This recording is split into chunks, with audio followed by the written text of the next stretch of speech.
We have Bonnie Sears, we have Bridget Powers, we have me, Rebecca Hansen, we have Bill Bolton, and Brian Murphy from the town. Yes. We're going to have the town person call the roster? I'm trying to keep my skills sharp.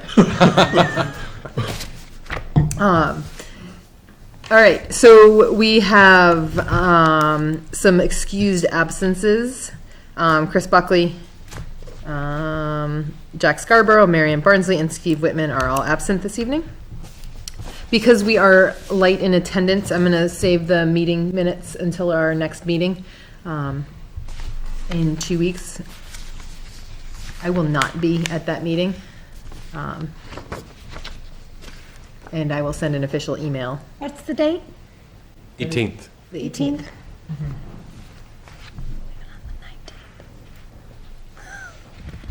Mm-hmm. Do we have any applications coming up for? Yes, we have 2 on the books. It's a boundary line adjustment and a site plan review. Okay. Be just thinking about this light attendance we have right now, if maybe we can send out an email sooner rather than later, just to make sure we've got enough people, because. Yeah, I'll put it out tomorrow.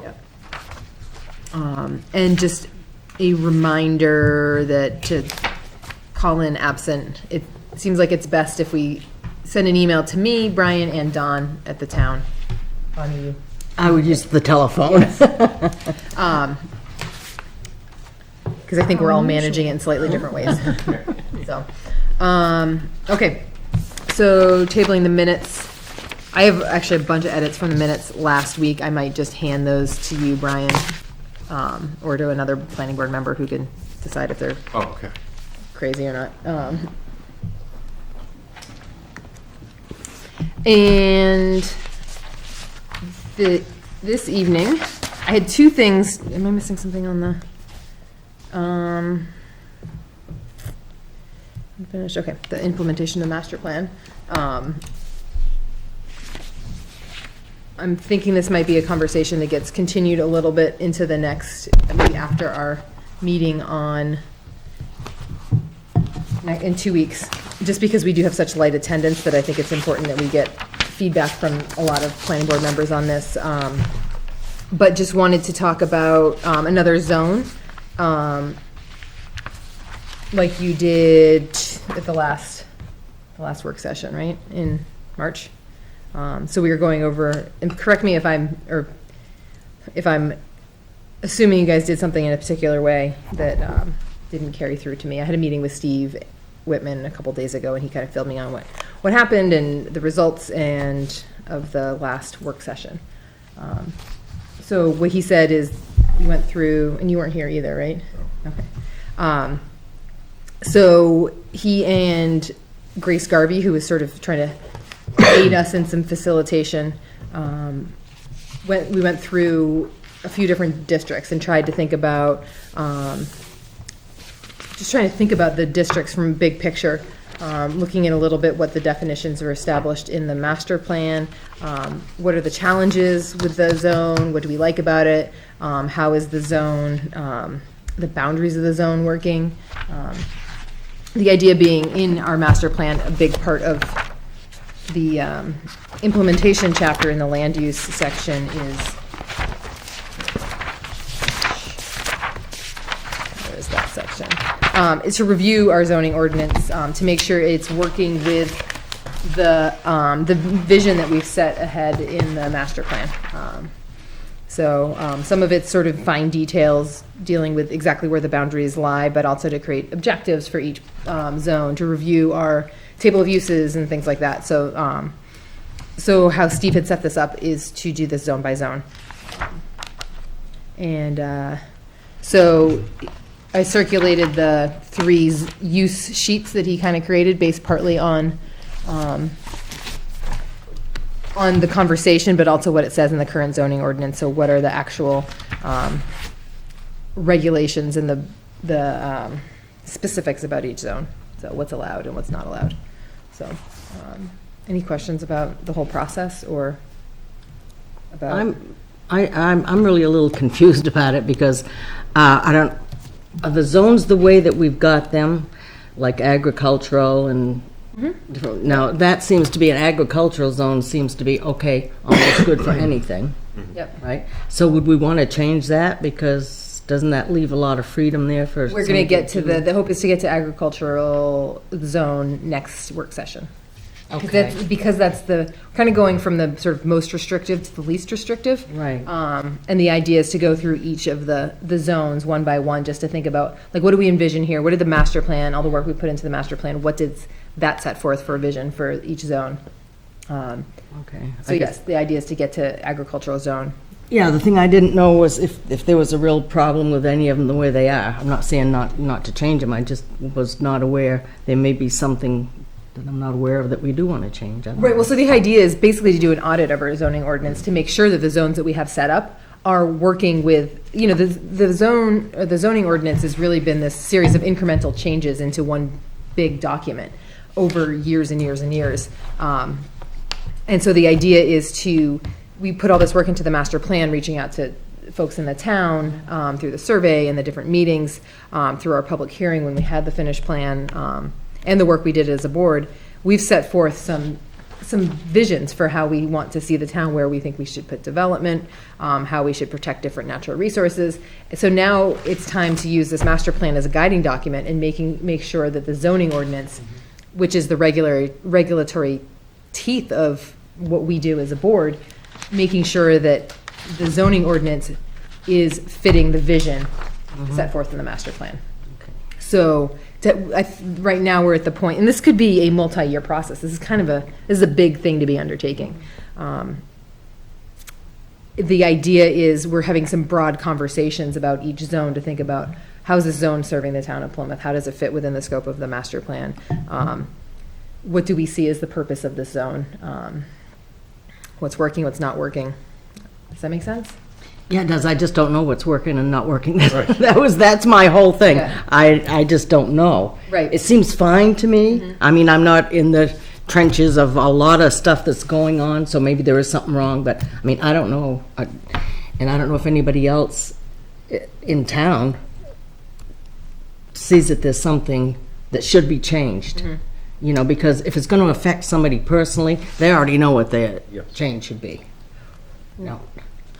Well, I mean, you know, like Frank's mentioned it several times, there's like a lack of uniformity, and sometimes the zones are like not, don't make any sense as far as like downtown, you know, like multiple zones that, Right.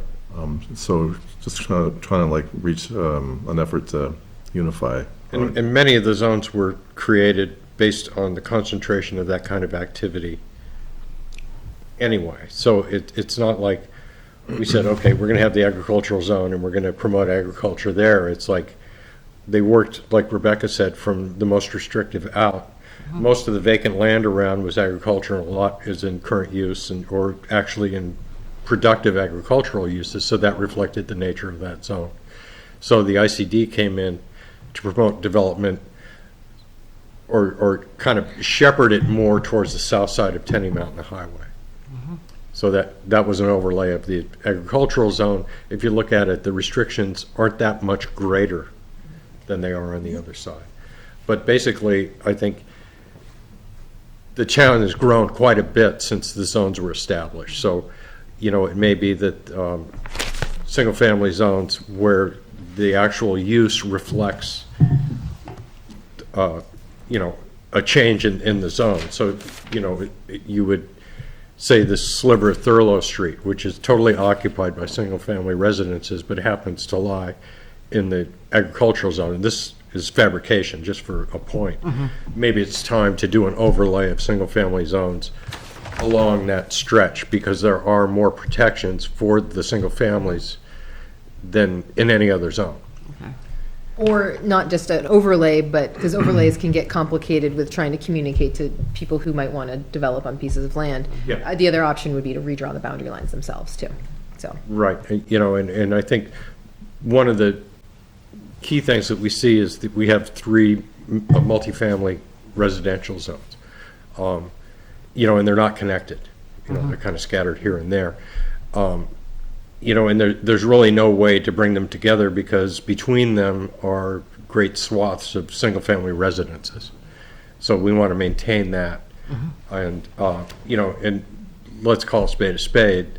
This was pretty much an act to try and contain our guests, when they come for 9 months out of the year into specific areas and away from the family neighborhoods. So, at the time, back in the 80s, there was no occupancy classification. So you had, single-family homes with, 3 apartments carved into it. And so there was no upper limit put on the number of occupants in each of those dwelling units. So, that was really apparent, like down in Russell in winter. And so I'm pretty sure that those restrictions were enacted in a way to try and contain that use, which is, it's valid, and we got to understand that, we need that here, but the populations don't necessarily get along very well because their interests are so varied. So it was a photograph of the town, if you want to think of it that way. Yeah. So it's not necessarily that we're trying to react to problems. In a lot of ways, we're trying to be proactive to any problems that are coming. And really what we need to do is be, at the same time, reviewing the master plan and reviewing the zoning ordinance. So the guidance for updating the zoning ordinance is in the master plan. So we have a lot of feedback from people in town. They've had multiple opportunities to contribute to the master plan, and then now it's our job is in implementing the master plan is to take that information and look at our zoning ordinance through the lens of the updated master plan. And also, people are welcome to come and participate in any of these sessions as well. So we're trying to make them as open to the public. And we have a member of the public here this evening. So I guess it worked. Yeah. But I would encourage more people to get involved in this process. It would be nice if they did. So, yeah. So does that help? We're not necessarily we're not trying to fix problems. In a lot of ways, we're trying to avoid problems. It's proactive, it's planning to develop the vision, right? I think this is our job. I mean, obviously our job is to review applications, but where we can make a difference isn't necessarily reviewing applications. It's setting the backbone and making sure that the stuff that we see and that we're able to approve fits within the larger context of what the entire town has envisioned through our master plan. So, just some historical information. Back in the 80s, we attempted, I was on the planning board at the time, we were talking about having a rural residential along with agricultural, trying to get where we have a lot of homes out beyond the built-up area, so it'd be rural residential, but it met a lot of resistance from the people, and they were concerned about taxes. So they had the perception of if they're rural residential zone, somehow their tax evaluation would be different. And this is just the perception of the people, why it never passed. The other issue is, like Route 3 is agricultural and single-family residential, when in fact the tax assessment of the first acre off of each side of a state highway is taxed higher because of the potential for business. So it should have been classified as highway commercial. But again, that may be a fact or may not be a fact, and it's the perception of obviously the citizens as to the label that you have on a zone, and to try to reflect its use and say as an actual agricultural event like Ahern's, and or people trying to live out in an agricultural setting or rural residential. But that's one of the issues we've had with trying to adjust some of the zones, the names of the zones, and more effective the actual use of that zone versus just a label in general. Okay. So I want to sort of pull it back from the overarching, we're kind of looking at it from a great height now and sort of want to get it back down to the idea is to talk about the single-family residential today. Let's see. I did resend the specific zoning map that, Steve sent us a bunch of maps a while ago, but it lays out Plymouth zoning, our zoning districts, our land use patterns, and our areas of potential growth and future demand. So as we have this discussion, you were here for that first one, right? I was. Okay, all right, cool. Because there's, With Grace, you mean? yeah. That generated Yep, those? Exactly. So I want to make sure that we're opening up to look at challenges and problems we might see in the zoning ordinance, in the single-family residential zone. And not just problems and challenges, but things that are working well. But as we pose problems and challenges, trying to avoid getting stuck in the wormhole of trying to figure out solutions for now. I think it's more just trying to see where we have some issues. Could we use one of these as a model As far as, to review the purpose, the district boundary?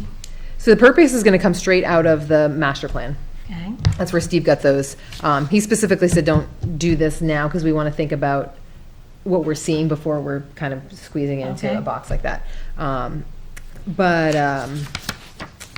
So the questions we want to think about, and I'm looking at 8 different pieces of paper right now. Looking for the one that's an email.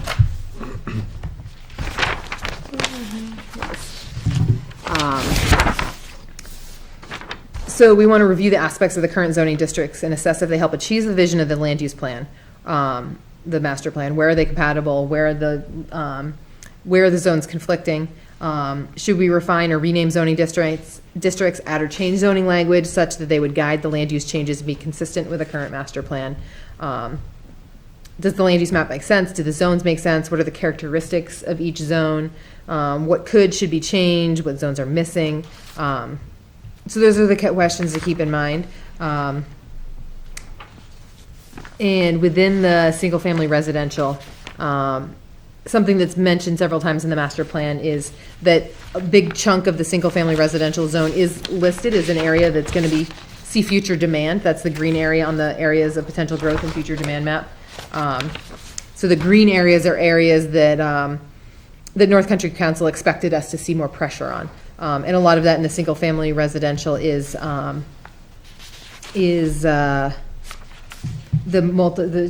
challenge of student housing and things like that. So, yeah.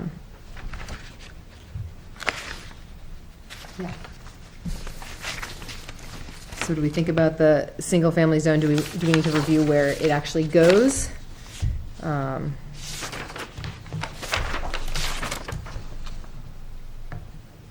It's the yellow area in the zoning map here. This from the master plan, the estimated zoning map. So it's quite a big chunk. It covers basically where I live. It covers where I live on a, Which one are you looking at, this one? the zoning map. Yep. All right, where do you live? I live on Wentworth Street. I live barely in there, but I live on less than a quarter of an acre. And that also goes all the way out, Texas Hill. I'm at the very upper end of the single-family zone. Actually, a chunk behind my garage is agricultural. And so the minimum lot size depends on whether you have access to water and sewer. I think it's half an acre if you have access to water and sewer, or at least sewer. And then an acre if you're dealing with the septic system. And that's throughout the entire zone. And we're dealing with definitely some less dense population over towards Texas Hill. Is that over part of, I'm having trouble looking at the map, Reservoir Road, a little bit in there? No. Yeah, the bottom portion of Reservoir Road. Okay. Okay, It's yeah. up to where the reservoir is, basically. Okay. So, so we've got definitely some different land use patterns for sure, and the density of development. What do we think about density in the single-family residential? Does it make sense to zone, pretty much anything downtown Plymouth that's not the village commercial or multifamily or civic institutional? The same as some of the more rural areas?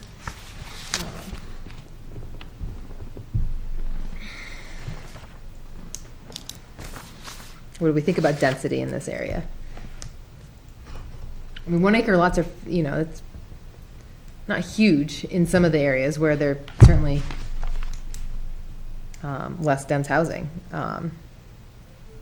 1 acre lots is pretty much like my entire side of the street in where I live. Yes. So, I think it's important to note that, that was put in place long after your neighborhood was developed. right, So it was more of a protective feature than a direction as to which way they wanted to move on that. right. And I guess the septic loading played into the 1 acre. But certainly there's, it doesn't make sense frontage-wise. Because you have a flag lot or a pork chop lot with, like on the end of a cul-de-sac where you have 50 feet of frontage, basically enough to get your driveway in and not put snow on your neighbor's property. But the property itself is 6 acres. So tying it to frontage, as a requirement instead of as a guidance might be a way around that. You could have less, and it kind of goes back and forth. I mean, suiting the purpose of the homeowner who might want to live, with great access to his property, but doesn't want to see his neighbors.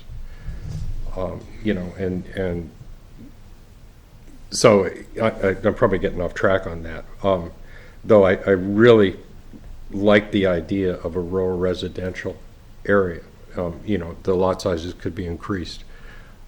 Bill is a perfect example of somebody who lives in an area that could have an RA designation because, he's away from the civic center in the agricultural zone. The only thing standing between him and having a tire factory next to him is this board. Because the uses are the uses zone wide. They're not specific to like Tenny Mountain Highway or Route 3A or things like that. So, and I know that that's been a conversation that I've had with many residents who live out of the village, is that, they like the agricultural setting. They really don't have a problem with agricultural activities, but they're concerned with industrial activities that are allowed by right in a zone. And it's only site plan review that's going to keep them from happening. I think it's important to note that I think our agricultural zone at its core is not really intended for agriculture. It's really just like a miscellaneous / other. Yes. That's like, okay, we've got, this is whatever was left over. Well, that's exactly what I was thinking. Isn't the nature of that problem really the allowed uses in the agricultural zone? Correct. But anywhere else in that zone, it's not one size fits all because there's been occupation of agricultural lands by single-family developments and multifamilies, for that matter. It's allowed there because the lots are greater in size. What's the minimum lot size in the ag zone? It's all 1 acre. Oh, 1 acre. So, but if you look at the actual patterns of the land, they're greater than an acre Yeah. for the most part, especially once you get, like beyond me and actually downhill of you. It stops at Bill's house, and then it becomes agricultural from there because of the swamp and, the Smith farm and all that stuff. I think this is all good. I think the conversation about the agricultural zone is definitely going to be No, but complicated one. since it was Yeah. single-family related. It's hard that to was not fine. talk about both, but I don't That's want right. to. I don't want to problem solve the Yes. or think about the agricultural zone too much because I think I also like the idea of a rural residential zone. But thinking about minimum lot size in the agricultural zone, maybe that's something for us to continue or to just sort of kick that to when we're going to talk about the agricultural zone. So, I noticed there was a note here about the description of the zone on the areas of potential growth. It talks about maybe experience increased demand, multifamily and student housing. There is a demand for multifamily housing Yep. located near the village, and there's very few places that one can do that. right. The folks that have larger lots and want to go multifamily, it's really an uphill fight for them to do that. And granted, we want to serve the public, but also we got to kind of think about protecting the people they live next door to. Serving the public too. Yes, exactly. But it's a balance there. You can have in the single-family residential, you can have a two-family home. Correct, by special exception. Yeah, but no larger. Correct. But you'd have to meet all the setbacks, so it becomes, I imagine, a bit of an issue in some of those tighter lots in the single-family residential. Right. In the immediate downtown area. Yeah.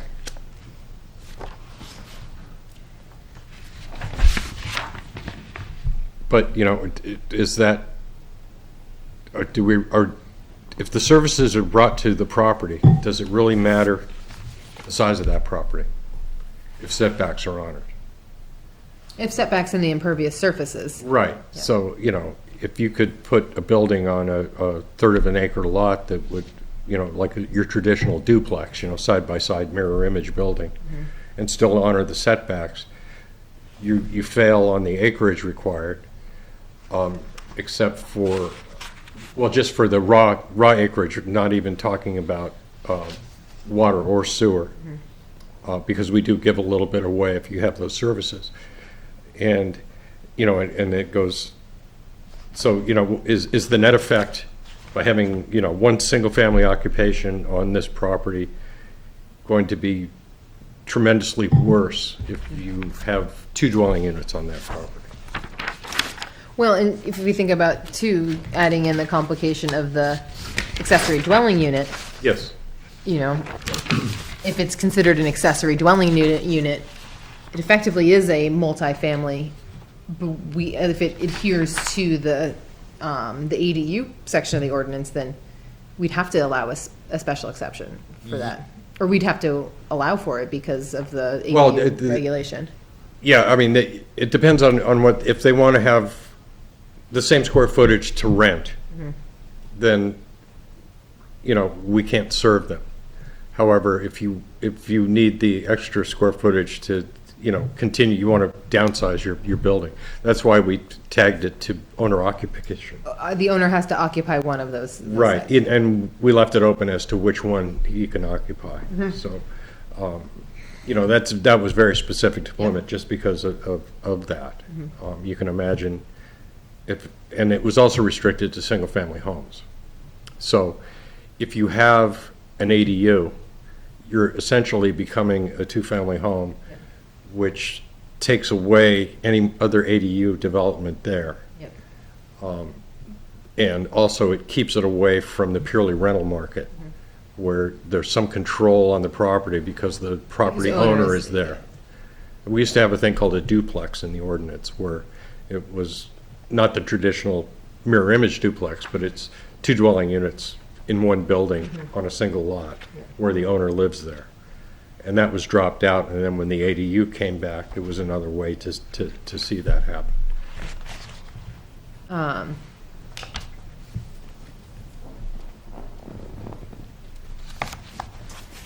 right. But I don't think that the single-family zone as we know it can be expanded, other than in rural, at the edge of the rural zones. It certainly can't be expanded inwards with the two families already occupying that property. With the two families already. In the multifamily districts. is Okay, what I right.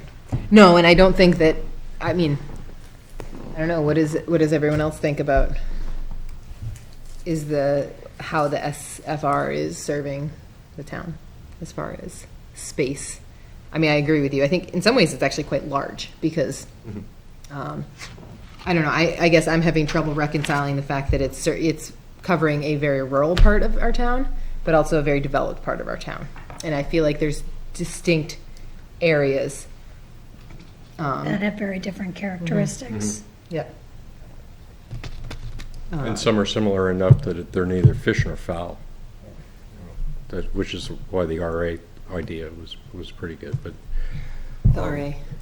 rural residential. Rural residential. Holderness is a rural residential area.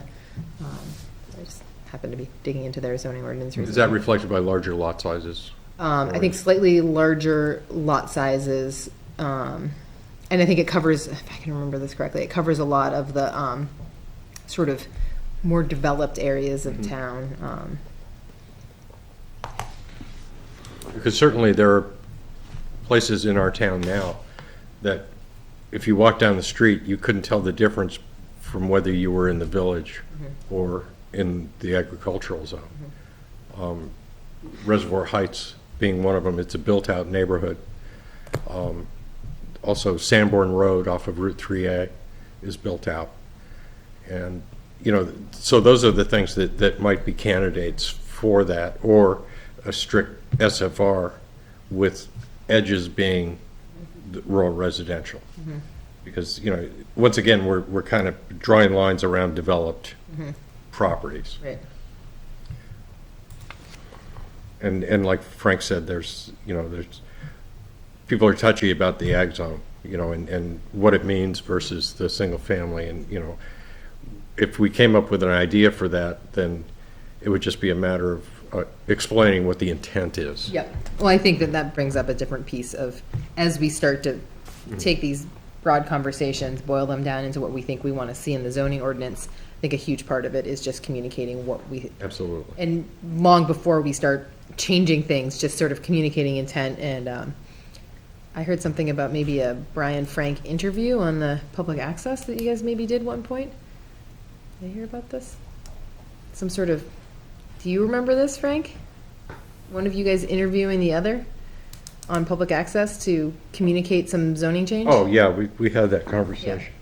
But something using multimedia to make sure we're reaching out to a lot of Yes. people to, because I think a lot of zoning ordinance changes fail just from a lack of understanding. And Correct. I think that sits on us, not on the people. We need to be educating people, not assuming that people are going to educate themselves Agreed. on this. So, because this stuff is complicated. I mean, I don't know. Yeah. Well, speaking of which, so there was a rural residential thing that was proposed, probably like, I don't know, maybe 15 years ago?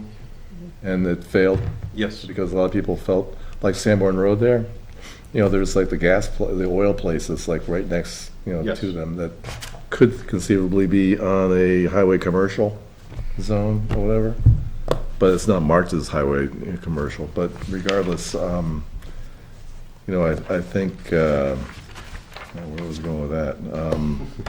There's a lot of people that were kind of put off by the fact that they couldn't do whatever they wanted to do on Yes. your property, and it kind of went down in flames.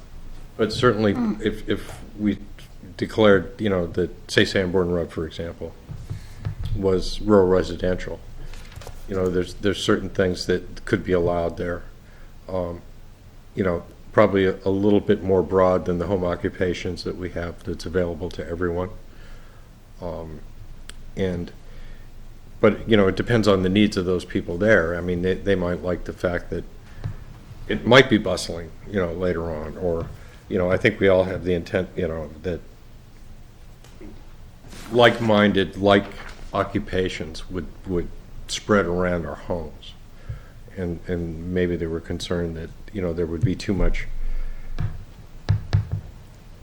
of the bad stuff that's allowed in the ag zone next to the rural residential type development. But again, I think that was probably not expressed well. Yeah. Or at length. Right.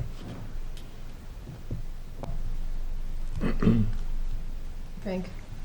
Along that line, I think it would be helpful for us to establish what the expectations of the quality of living that is expected for, say, a rural residential or single-family residential.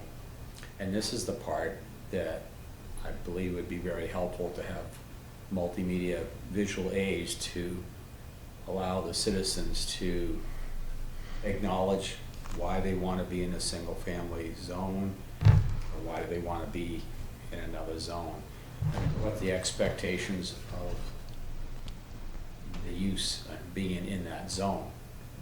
I think that's why I think we're having trouble with the names of a zone and people not really totally understanding what the difference would be. I wonder if you asked your average Plymouth resident what zone they live in, and could they answer? Probably not. No. Let alone what you can do there, or what you expect it to be like. Yeah. But everybody's heard the, the horror stories of, the new family moves in and the long-established dairy next door suddenly has all these restrictions on it because, the residential occupation has a louder voice than the dairy farmer. Because it is a two-way street with that.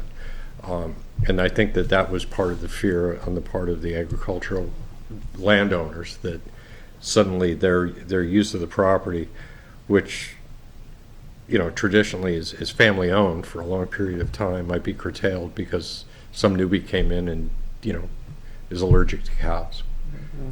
That kind of thing. So there weren't enough, again, it probably wasn't explored deeply enough as to just how these things would work. I think it would be helpful too if we just explain in the beginning what the intent and purpose of zoning is. And that is to mitigate sight, sound, smell, ground vibration, groundwater quality, and safety. Those are the 6 issues that we actually mitigate through our ordinances in all of the zones. And for each zone, there's an expectation of sound. We know there's going to be a lot more noise in a village commercial or industrial commercial. The expectation for the single family is quiet. We have site issues by having setbacks, landscaping, height limitations, and so on. But what we need to explain to the citizen, so in print, is what do we use to address each one of those items, why they are important for the quality of living in a particular zone. Thanks. Okay. All right. Right now, I'm facilitating somebody else's structure right now, so I'm sort of at a loss on what we need to do to move this conversation forward. I think it is something that there's so few of us here this evening as well that I think this conversation is going to have to continue as well. But what do we think our characteristics of the single-family residential are? Or do we think that it's such a broad list with this in this zone? Can we not define it? I don't know. Well, is it residential only? I mean, Single family, to me, in my mind, is just, what is this? Single family, you got your families living there. right. And it's where they're living. We're not having anything different than a residential zone like we do Russell Street and Langdon Street. And I guess I want to make sure we're not getting hung up on the term single-family residential and think about how we could call this Zone B in the town. And how is Plymouth Zone B, which is denoted on this map here, the yellow. I just don't want to I think we get hung up a lot on like what's agriculture and what do the words in the zone title mean, when really we're defining what it means in our zoning ordinance. So let's think about how the land is used in that area. So I think for Zone B, we should probably like target single families. Should be quiet. Yeah, Picket fences for all. quiet. But I mean, as silly as that sounds, I mean, Yeah. target single-family residences. And basically, I think at the bottom is the exclusion of commercial enterprises that aren't one-man shops, like your home occupation. What does the board think about that? What was that? The exclusion of enterprise, of businesses, with Oh, in the the- exception of home Home-based occupations. Yeah. Right.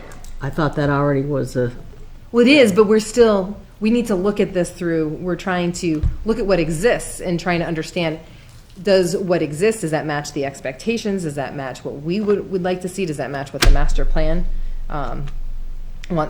is asking us to look at? So, So if somebody in the Zone B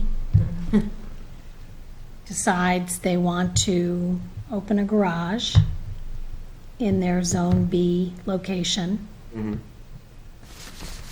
that's a change of use. And it's expected that that goes through the planning board as a site. No, plan because we review. don't look at single-family residences at this point, other So, than how we're doing it now, but we don't get down to individual properties. okay. So to the exclusion of, so that seems to me that happens. Yes, So- but they have to operate under the guidelines of the home occupations chapter in the zoning ordinance. So it's basically about traffic and numbers of employees and signage and things that penetrate beyond the property line, not Things that visual so much. Impact the quality of life in Correct.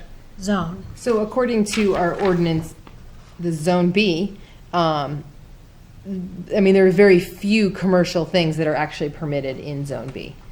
So like an auto service station is not permitted. Correct. Dental office, lawyer office, beauty parlor, something like that. beauty parlor, yep, gun shop. Oh, you can have a gun shop. No, that's what I'm saying, Yeah. there's a gun shop. What is specifically excluded are tea rooms and food service in the home occupation chapter. No vape shops then? Doesn't take vape shops. I mean, that could be a home-based business. That's true. Sure. Right. Anything long as could they be a don't serve tea. home-based A business. bakery can be a home-based business. And we no longer have trouble with the manufacture of goods sold on premises, so. So that's part of the process. Is, We have a 20% limit of floor space for you. Yeah, that too. A 20% limit on the Space devoted to the occupation in the residence. Oh, that's a tricky thing. that That's- is a tricky thing. Yeah. So it's muddy. I think, this is muddy as far as what's permitted and what's not. And usually that's you making that call. Right. And a home-based business does not necessarily need to come to here for a site plan review. Correct. But what about like a childcare center? It says it needs a special exception. Does that go before the? That's a matter of numbers, because somebody that's sitting the neighbor's kids is a home occupation. But if you're running a daycare center and advertising for it, then suddenly the state's involved in that too. There are hoops to jump through before they even would come to us Yeah. for something like that. And then it would go before the zoning board, if they wanted to go full on, and get out of the babysitting business and into the childcare business, if you understand my intent there. So, at that jump, it goes to the ZBA, but it would not come before this board unless it was purely a commercial development. Or You they're know, putting that on- there wasn't any residents involved, and it was just, you bring your kids and they lock the doors at night when they're done. Like any other 9-to-5 business, basically. Once the kids go home. Right, hopefully. Hopefully somebody picks them up. Yeah. Okay. All right. But there's really nothing else that says that that's what that is. In my, what's the difference between the Zone B and then, C or A, which, reflect that. Basically, there's a preponderance of family residences with a smattering of home occupations through it. You know, there are some, and there are other neighborhoods that don't have them, you know, and you know, some don't even do, I have a wood shop built next to my garage. I never had customers come to my home. I would build this stuff in the shop and deliver it. So, you know, my impact on that particular part of the neighborhood was pretty much zero, because there's plenty of hobbyists out there, and you know, the traffic that my business generated from that was indistinguishable from commuter traffic. So, and those are the things that they look at. So, you know, you could, if you looked at that chapter, you could probably see what makes it different than commercial. You know, but mostly it's the fact that the primary business, if you will, of that property is B-ness, not commercial, if we're holding. I just didn't want to get hung up on, like, you Yes. know, agriculture means we're growing crops and commercial means all business, and, you know, I think they're named something, but we're defining what that actually means. It doesn't actually have to be a name of something.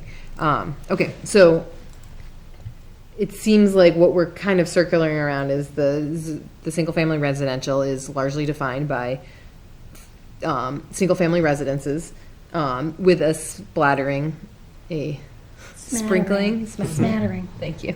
A dollop? A dollop. With some Well, that implies that it's all in one area. Yeah, that's true. those home occupations that are sort of sprinkled in places.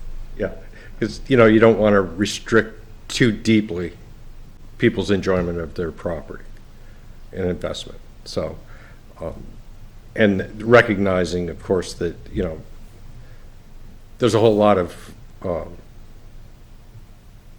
one-person businesses out there, you know. More and more all the time. Right, some bring their That's work where we're home and headed. others, you know. And yeah, I truly understand that. So your garage example would be a shade tree mechanic who, you know, somebody comes, they drop their car off, he works on it in his garage, the garage door may or may not be open.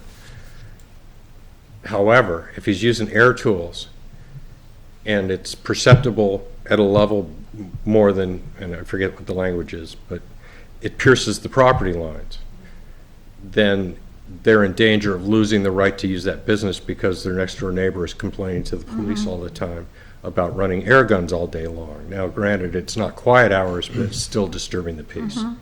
So there are other protections outside of the land use boards that are taking a look at a lot of this stuff. So once you get off your property, you're in the public domain. So if you think of it that way, the planning and zoning boards mostly concern themselves with what's happening within the property boundaries. Well, certainly the zoning board does. The planning board takes a little bit bigger view. And I'm not saying that they don't concern themselves with the abutters, but it's all coming from one particular spot. And then if you exceed the parameters that are allowed in the zoning ordinance, then it throws you at the mercy of other enforcing entities. So maybe it would be helpful to consider the problems of the people in the zone relative to the other uses, the less, you know, what are people upset about having the home occupations next door all of a sudden when they've bought a piece of property that's in the zone B and they expect it to be a certain way, and a business pops up next door that doesn't necessarily change the traffic or, you know. Just the fact that there's a business there is Well, enough to. I there's guess, I gotta don't be a know. signal. Are there problems that come up that need to be addressed? Are we trying to fix something that doesn't need to be fixed? And my other question is, what is the impact of the boundaries? You know, Setbacks? no, my single-family house is right next door to is on the okay. line of the agricultural zone where, is there any way of And there is. softening those When it, boundary lines to not Yes, there have is. competing concerns to butters. and it's in the book. They talked about, Lots of two zone, more restricted. yes, thank you, Frank. So you have, where a boundary divides a lot of record, time such line is adopted.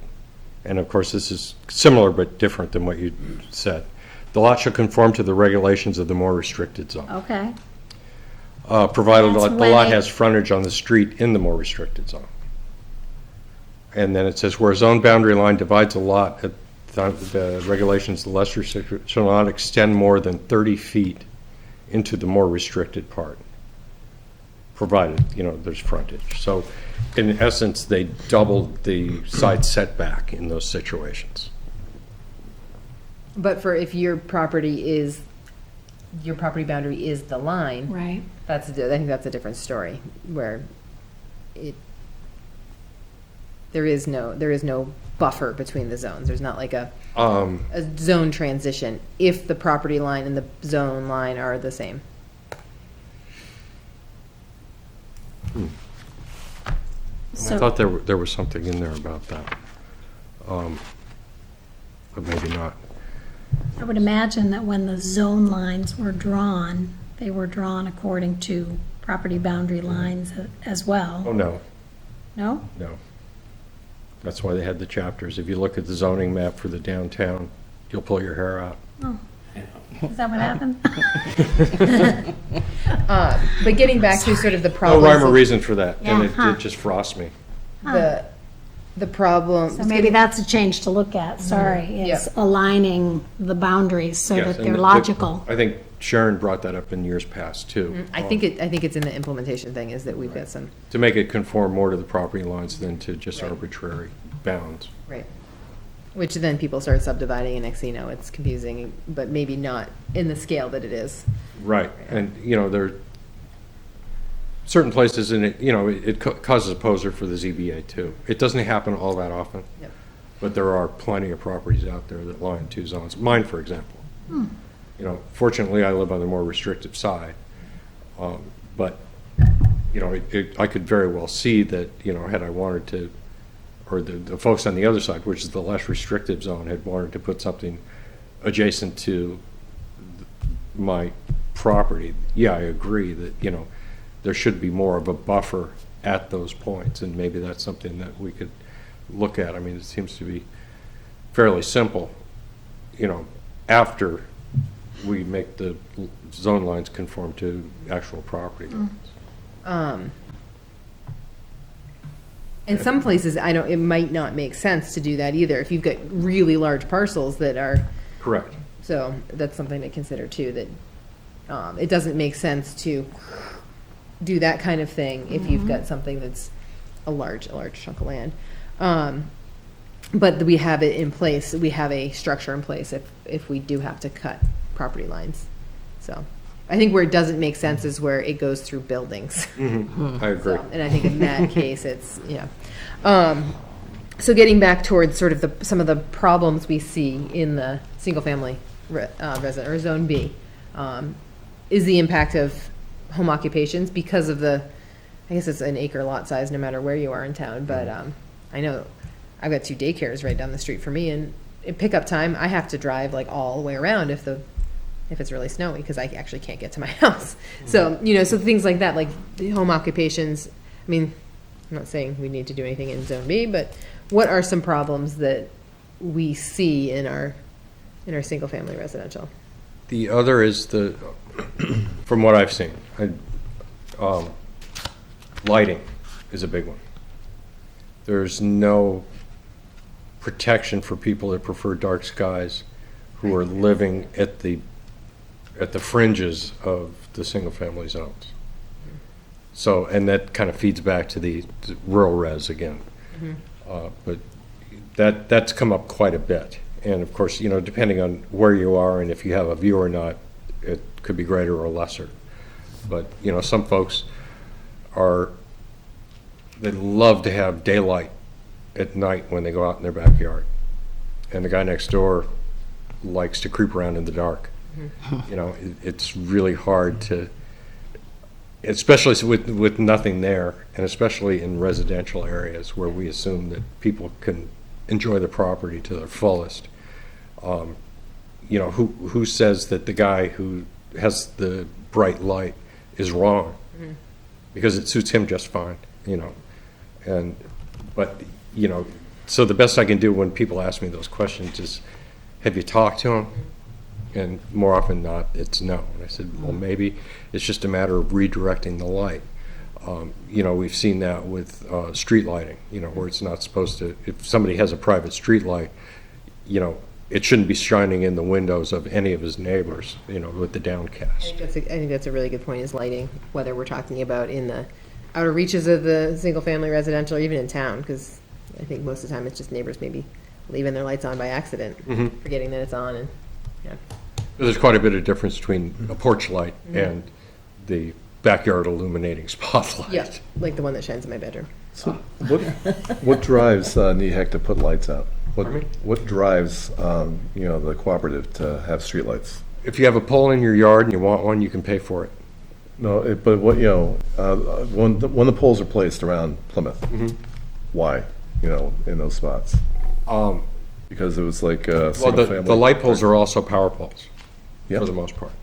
And that's wire engineering, basically. It's all about the stress of the line and the, you know, the distance between the poles. But was it decided because it was a single family zone that there should be streetlights? Every certain number of Right. feet, Yeah, every road intersection.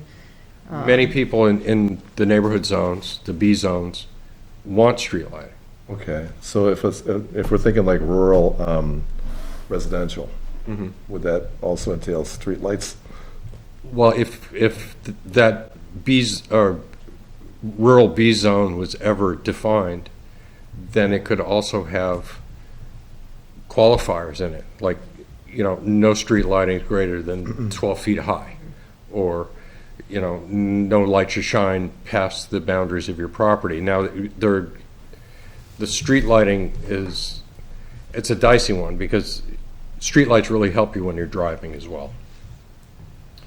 You know, I got lights in my car though, so. yeah, but, you know, Headlights? I do, yeah. I just stick a lighter out the window. Yeah. Really, really. So there is a public safety aspect to it. Also pedestrians in the downtown area. And it certainly makes sense in the downtown area, because you have a large amount of pedestrians as well as vehicles. Whereas up in rural zone B, you know, you don't really need a street light, because then it's scattered. You know, suddenly you drive around the corner, there's a light there, and that actually works against you when you're driving. So, you know, if that is being contemplated, then yeah, that's something that really should be looked at for the rural Bs. But, you know, it Throw it doesn't. out there. I think the lighting's a good point. Go ahead. I got, well, another question about like, okay, so if we come up with like great ideas for like how we should do downtown stuff and accommodate or address certain buildings that are cut in half by zones, grandfathering is going to be an issue. That's what I was thinking too. How's that gonna work? Yeah, Yeah, but my neighbor's doing the same thing. what's that?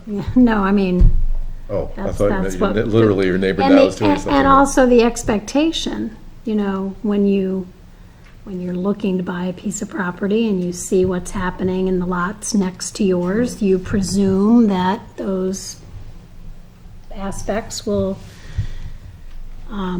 apply to you as well. And then, you know, you buy it and you go to the zoning board and you find out, oh no, the rules changed. You can't X. Or vice versa. Or You vice sell low because you can't do anything with it, and suddenly we zone it differently, and it's worth twice as much. Maybe that's why we never straightened out downtown. Grandfathering is huge, especially in Plymouth, you know, especially in the residential uses. Because patterns of development had residential built around existing buildings or existing uses that weren't compatible with that zone. You know, they were fortunate enough to be able to segregate the multifamily zones just by building types, and also look at it and say, okay, you know, it would restrict it there, just by areas of the size of the lots. You know, and that also unfortunately goes to due diligence on the part of the property buyer, where, you know, if you move in and you see that there's, you know, what you presume to be a noxious use next to the property that you're interested in, why should you be able to shut that person down who's been there for 20 years operating continuously from when it was compliant with zoning or pre-zoning at the time? So, you know, the expectation is that when this person ages out, that property will go into the residential area because it's a one-man shop. You know, most of those are home occupations writ large. But the fact that, you know, grandfathering is grandfathering, and unless when you create the zones and by popular acclaim are able to put a sunset period on that, then you can't afterwards go back and say, no, we really meant that this was only supposed to go on for 10 years. That doesn't fly. Can you explain sunset principle? Sunsetting means that you say that, Basically set an expiration date on. yeah, essentially that you will be compliant by, you know, 2030, When the sun goes down. or, you know, and that's what they talk about for sunsetting of grandfathering. So I'm just going to keep I think these are all important questions, and I think we're asking some questions that are big picture, and then I'm going to keep bringing it back to Zone B. I think we've heard some concerns about lighting. And then just if we are to redistrict the zoning or change anything in the zoning really that makes any zone more restrictive, how is that going to impact property values? And what happens to those things that all of a sudden become non-compliant because they were around before the zoning changed? So I think that kind of summarize those issues. All right. So we're raising, I think the point of this is to raise questions, not to make problems. To think about the problems and challenges that we might experience, but we don't have to solve those problems this evening. So the pressure is off. I think also you would probably see a higher density of building in the single family. That's a great segue to what I was about to say, is what do we think about the density in the single family residential in Zone B? It's really not any different than anywhere else. Correct. In the future. Yeah. I mean, other than the village, which Right. is developed property, so it's kind of Yeah. almost special in that regard. But we're either half acre minimum or acre minimum, depending on access to water and sewer. Right. And we pretty much have exhausted, other than along Tenny Mountain Highway, being able to hook into water and sewer. Okay. The district boundaries have not changed, and they're pretty well built out. So we're at this point where there's only 1 acre lots available Correct. because of where it built out within the water and sewer. Do we want it, so really, I guess the question is, since, I mean, our current zoning says half an acre. I think with septic, if you're dealing with septic, you need a certain amount of space. And I think this is a question we'll ask with each zone what is is it too dense? Is 1 acre lots too dense? In the single family residential, is 1 acre lot sufficient? 1 acre is pretty good size. Yeah. I mean, I would think in the spirit of what this zone is, that 1 acre is, I think, kind of hammering into what we would like to see in that area, that we're expecting to see more density than we would in the agricultural zone. Or even perhaps a newly created rural residential zone or something like that. So we like the current density requirements.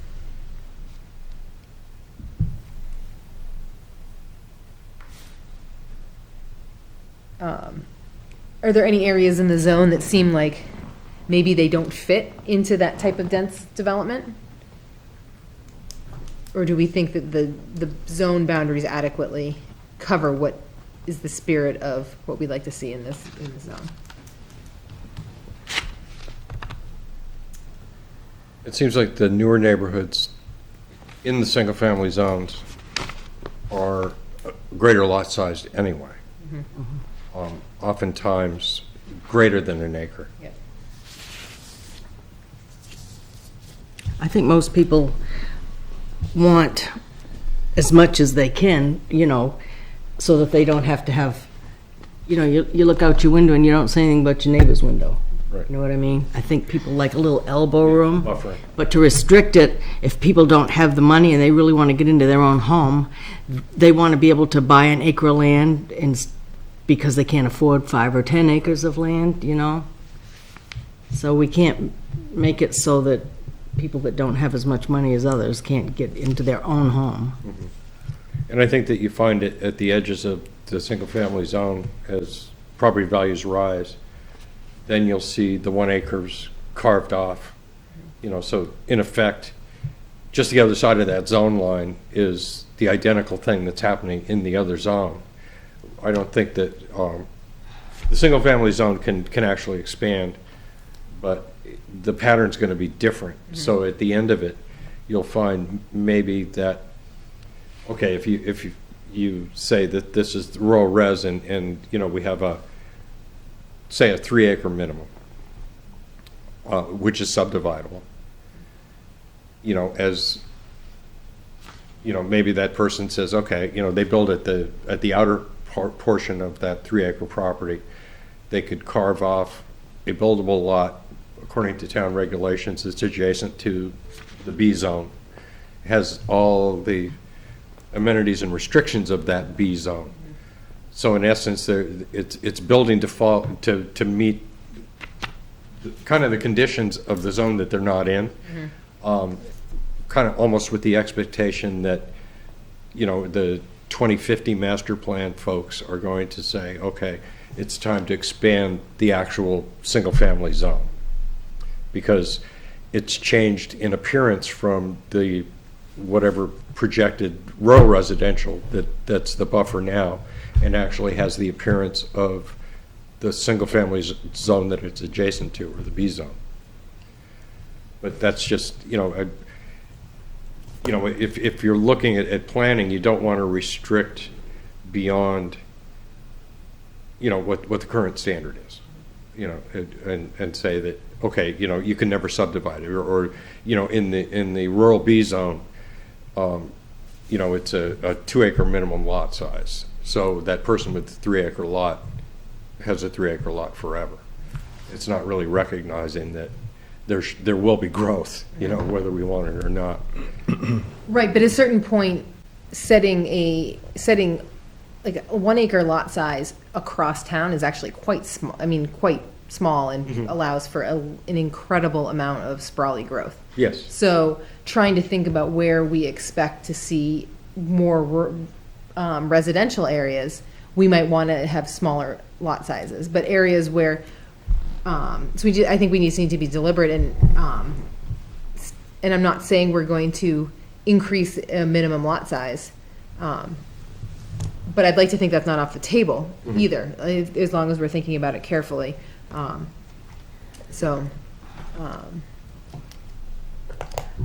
I don't know if that's something that, so sort of my thoughts of the 1 acre minimum lot size, I think seems really appropriate for the single family residential. And the only thing I could think of maybe changing that a little bit is if we do create some sort of rural residential, it seems like there might be places within the single family residential that fall better into that category than into the single family residential.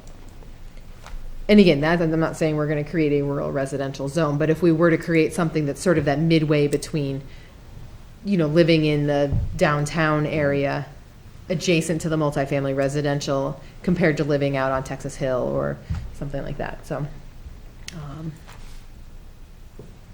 It seems that the 1 acre minimum lot for new development is a good figure, because just about any geometry of the lot is going to give you frontage. Mostly it's about septic loading and being able to place your well where the protective radius doesn't fall over your neighbor's septic system, and you can do that with the 1 acre property, where it would be impossible to do in the quarter acre lots in the village. And, you know, those are, because they've been served by water and sewer, you don't need to have that. I mean, it could be condominiums from coast to coast, and the amenities are there to support it. It's just the density is higher. Right. And changing lot size requirements is certainly a way of getting the dense development areas where dense development is appropriate. So, The other thing I think that you may have noticed is we don't have a lot of big developers like we did 10 years ago or more.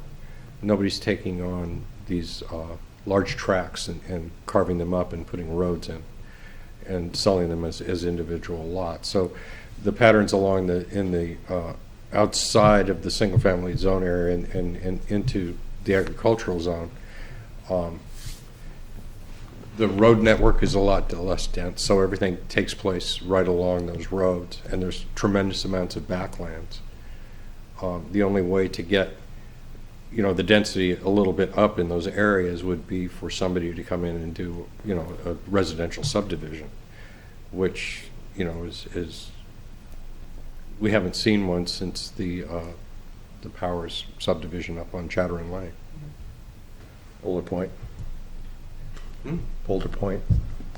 Boulder Point doesn't count. I don't want to see. I want to see it happen. Yeah, I mean, well, there's a way too, but again, you know, it appears unless there are bigger plans on the upper hill side of it, Yeah.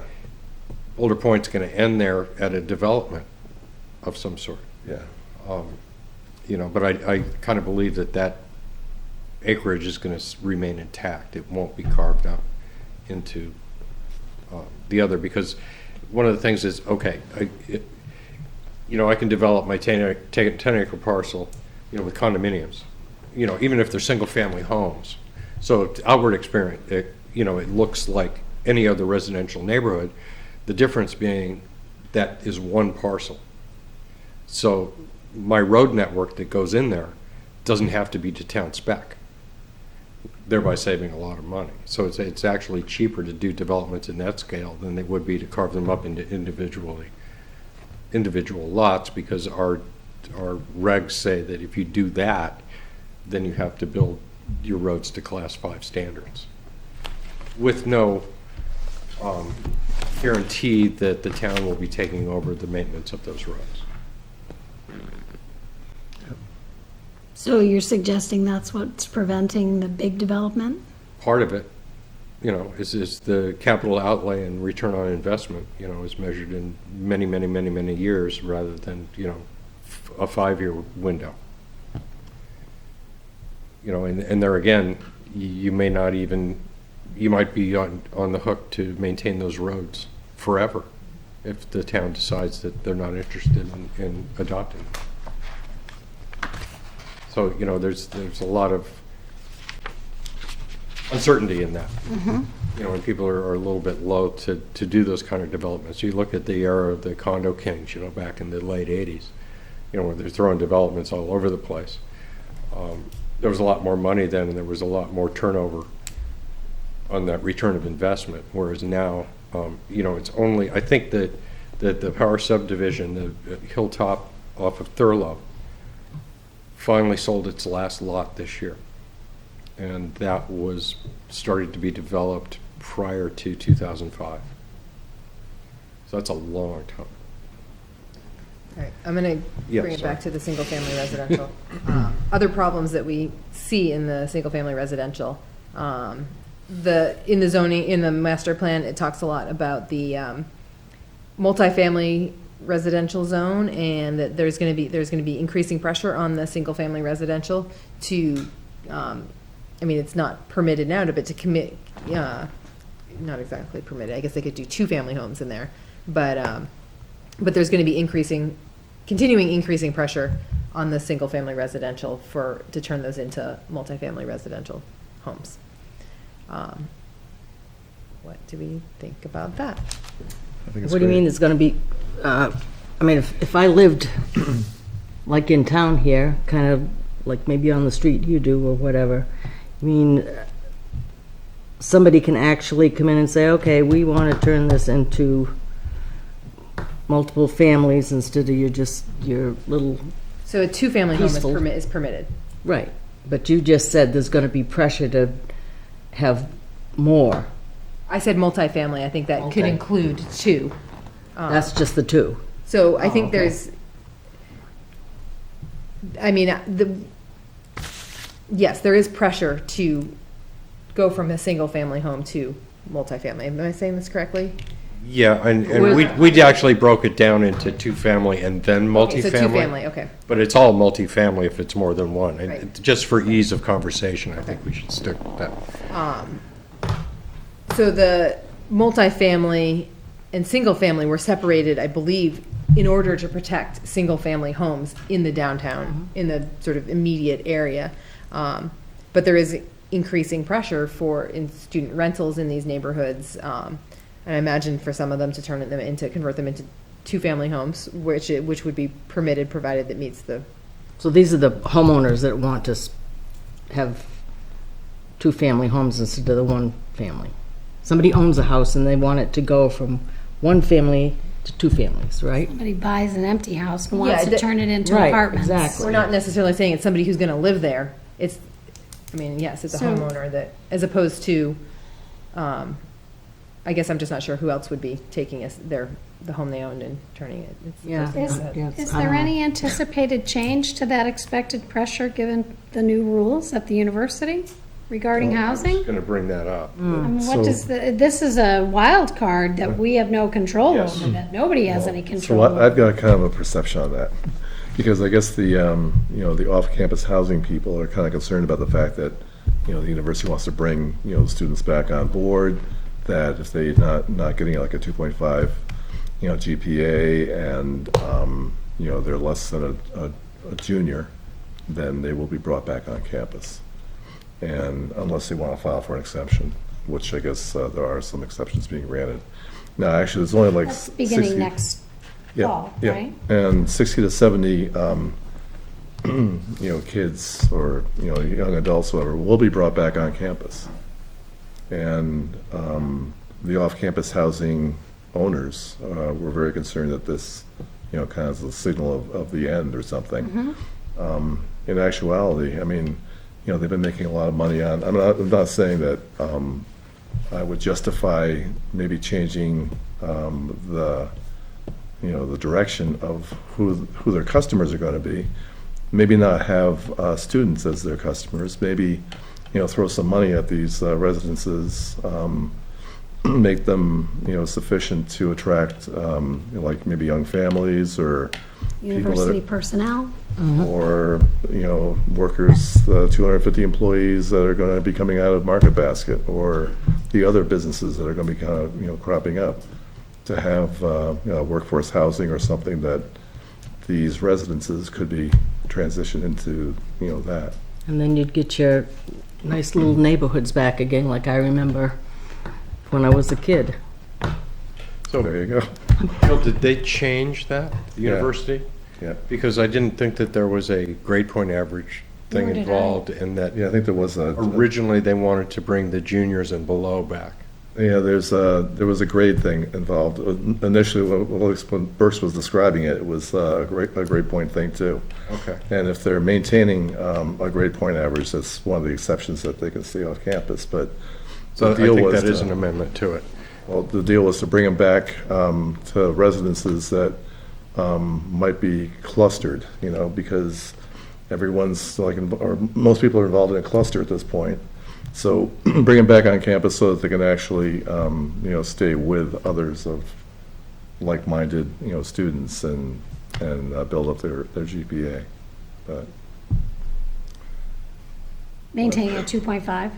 yeah. Hard work. So it sounds like there's some new university rules. These do seem to change on a regular basis. But I'm not sure if I'm hearing this or this is what I think, but it seems like maintaining the distinct multifamily, single-family is important. Yes. Sorry, that was long-winded, I guess. No, that's all good. I think it's good. Well, it would certainly change the nature of the multifamily neighborhoods, probably to the better. Yeah. It would put it more in line with the people who were going to Zone B, other than, because typically, I guess, you know, two families are fairly common throughout New England. It was all single family where I grew up. It was post-war tract homes, so, you know, my vision of that is a little bit different.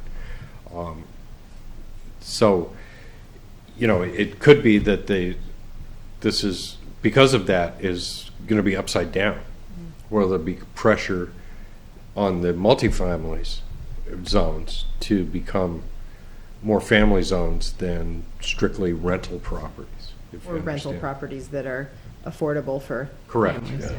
Workforce housing, or, Right. you know, everybody worries that it's going to be subsidized.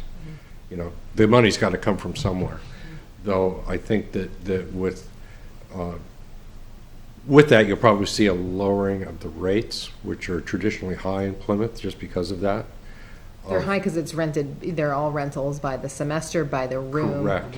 Um, But that reflects the private sector, or the non-student renters as well. Yeah. One of the ladies that works here, a young woman, is having a real problem trying to stay in town because it's really expensive, you know, for you know, a young couple to rent. You know, if it's, you know, over $1,000 a month, you know, is big, you know, for a small apartment. So it might have the effect of tamping that down and allowing more workforce-style housing, which is in line with, you know, what the state would like as well.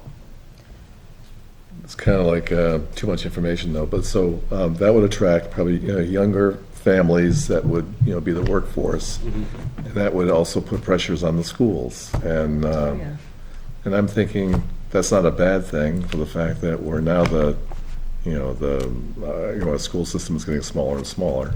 So Yeah, but that does make more expensive, you know, it gets more expensive, so. In some ways, it's a tricky thing because the multifamily residential, and in some ways for, as a tax base is important as we deal with a lot of, I hear a lot of people say that they don't, you know, the university, because they don't pay taxes, is, so you export the housing to private property and then you're recouping the taxes on that, whereas if they all go back to the dorms, then you lose that tax base, or the tax income, so. Except the Still pay taxes. assessment of those properties isn't what you would think it would be. Really? It's not twice what a Zone B home would be. Because they're looked at as residences and not as businesses. Yeah. Oh, that's tricky. Yeah, And there's no business tax anyway. but So- they are run like businesses. Yeah, absolutely. All right, back to our single-family residential issues. I don't really have a whole lot more to add. I just remembered now that it was suggested that I use the flip chart to write things down, but I forgot. I had to go to work at 5:30 this morning. I'm all tired. Oh, God, I would be exhausted. So anything else on the single-family residential? The other thing that makes at least the village portion of the E zone attractive is that they're not through streets. You know, there's a lot of streets that are just short. Yeah, you can get through if you know where you're going, but it's not driving down Langdon, it's not driving up Highland, it's not driving up Reservoir, it's not driving down Texas Hill Road, which lead to, you know, places even beyond Plymouth. But, you know, you're generally, so the traffic is slower and there's less. Until they take down a tree on Langdon Street and you get up in the morning, you're like, why are there so many cars in front of my house? Happened one day this summer. I was like, what is going on? Yeah, I live on one of those weird little streets. Yes. Yeah. So you know, you may see a higher traffic volume than I do, Yep. but they're going at a third of the speed. So, Yep. you know, it's a bit of a trade-off on that. Yeah. So there is traffic, the variation across the whole zone B of traffic speed and intensity. Variability. Okay.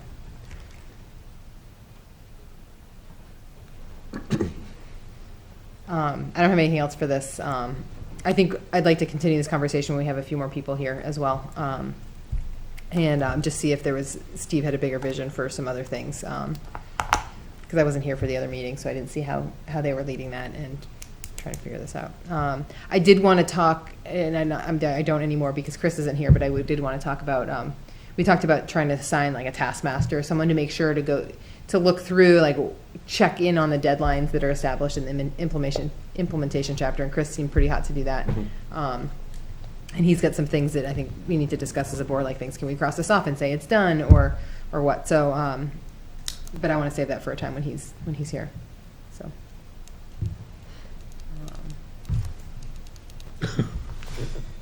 Are you waiting for somebody to say something? I don't have anything Agenda. else.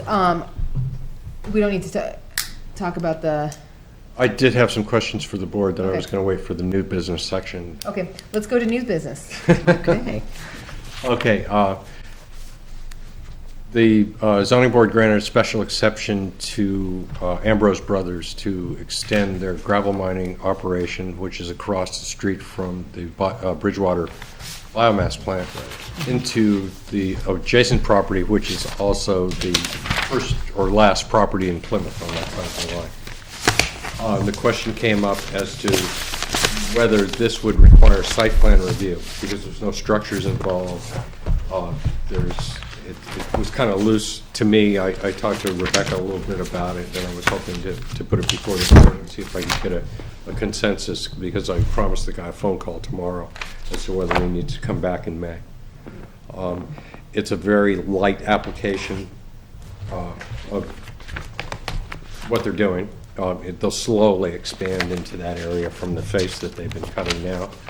They do operate under an alteration of terrain permit, which also requires reclamation at the end of the project.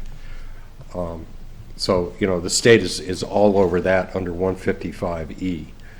But the question for the board is, with no apparent occupation of the property, is it something that falls under the board's purview? And to me, it could go either way from what I read there, depending on, and I would defer to the board's judgment on this. So my take is, well, first of all, if having the establishment of a gravel pit at all is not in our site plan review regulations, then that's something to think about as we think about maybe doing some editing to our site plan review regulations, because that seems to be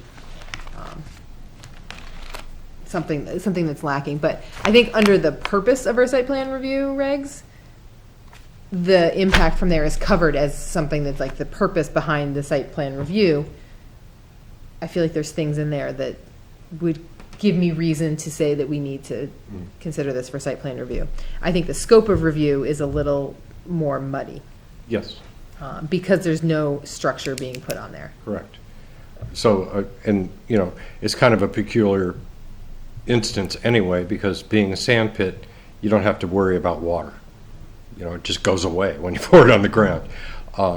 They did develop a grading plan that they showed to the ZBA as far as how the limits of the excavation would look, and it's an engineered slope. So I think they've already done this, probably anticipating that they may have to go forward, but they did allow an engineering firm to do the presentation for it. So it's not just a guy with a backhoe. They've really looked at it. So I don't think it's requiring them to go above and beyond to appear before the board. I also think that, what was I going to say? The whole idea of like sound, the impact of sound. Vibration. So, They had letters of support from all the abutters, and the greatest occupation next to them is the Whippoorwill Yeah, it's, Park yeah. down there. Yeah, if they've already heard from the abutters and they're all for it, I mean, I don't see where there would be a problem. They're already a sand pit, right? And they're just Yeah, gonna. but it's a sand pit outside of the bounds of Plymouth. So, yeah. Oh, I mean, the it's one good- they want It'll encroach across the town line. to Bridgewater. Correct. From Bridgewater this way. Right. They won't take access to Route 3 with a new curb cut. They're going to leave a berm along the front of the cut there. And actually, this was an active sand pit prior to 1972. It's still visible on the aerial maps. So basically, all they want to do is just continue the sand pit. It's just going to happen to go over the line into Right. Plymouth. You know, Or and it has. Bridgewater, or whatever. Correct. It has two effects. One, it's removing this earth, which is, we can always use sand in the winter, and that's primarily what they do is winter sand. The other is, when they cease operations and the land is reclaimed, suddenly you have a multi-acre flat area adjacent to the highway. So it's actually making it more suitable for Housing. commercial use or housing in the future. Provided that they continue it to the limits of what they have proposed. Right. Well, it's just my personal opinion. I don't see any big problem with that.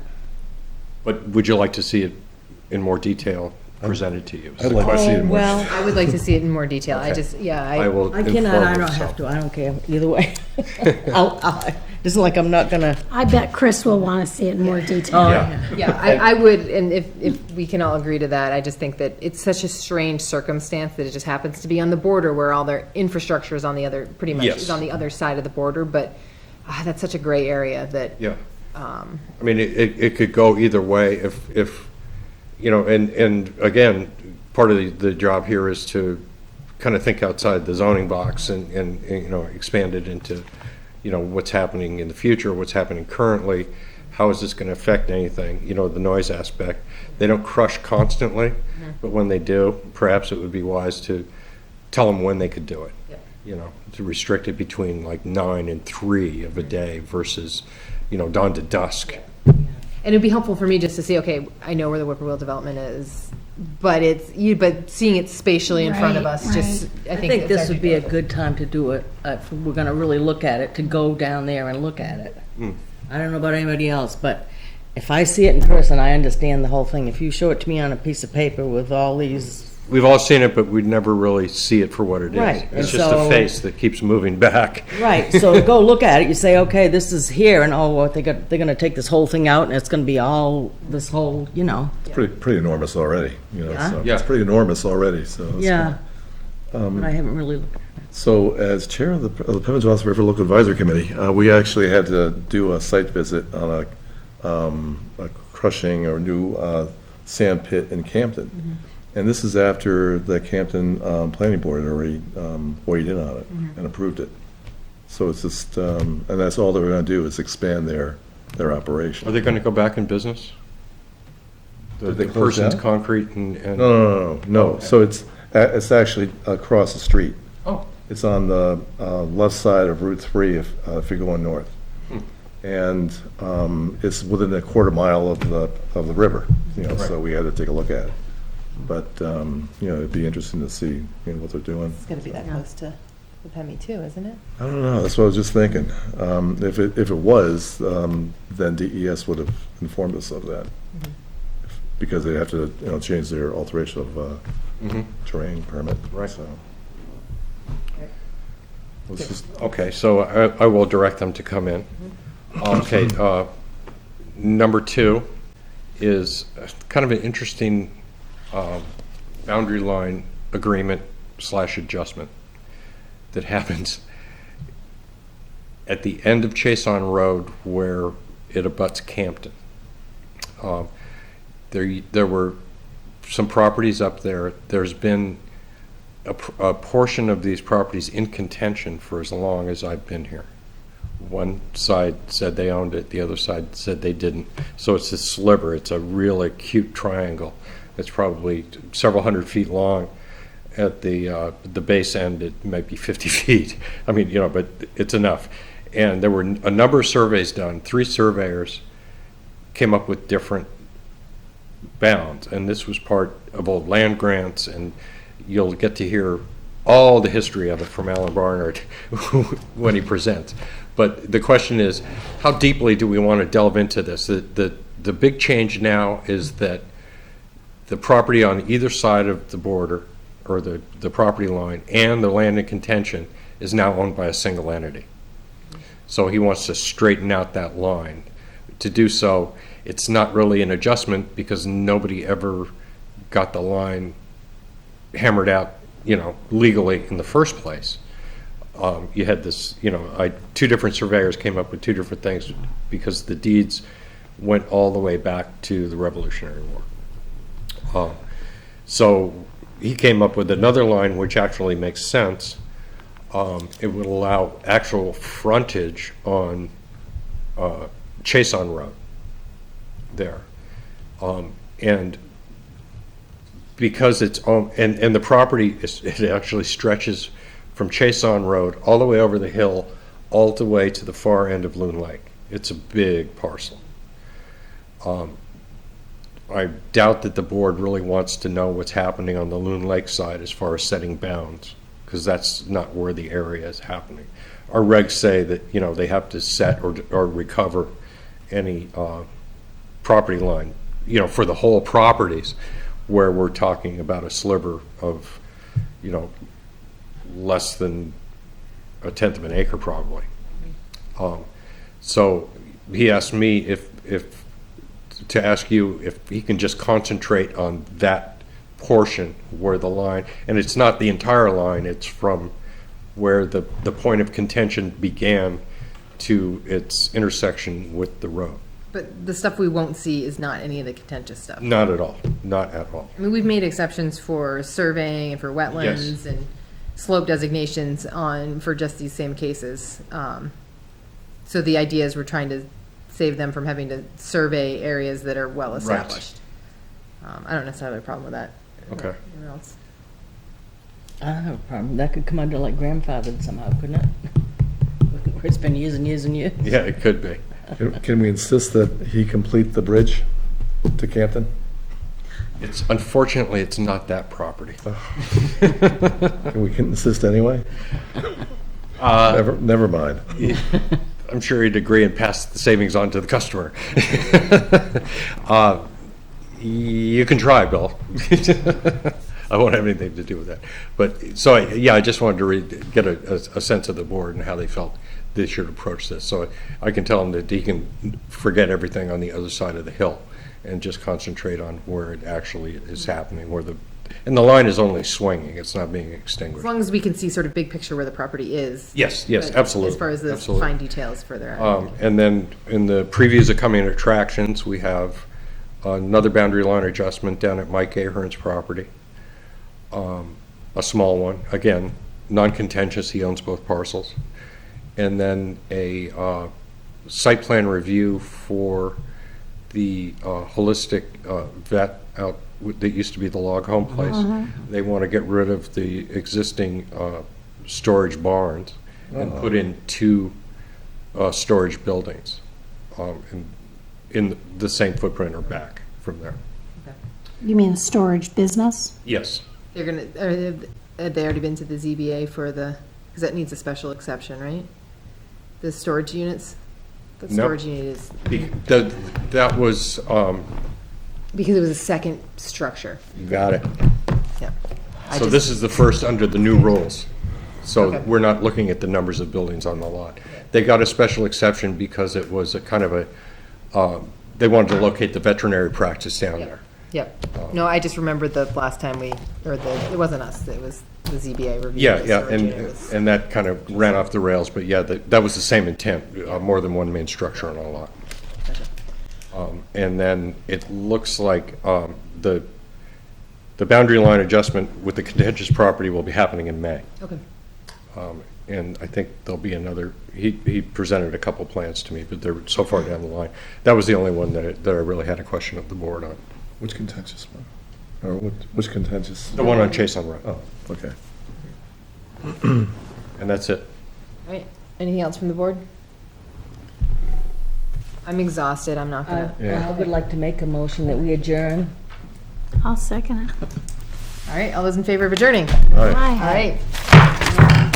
I want you to go home.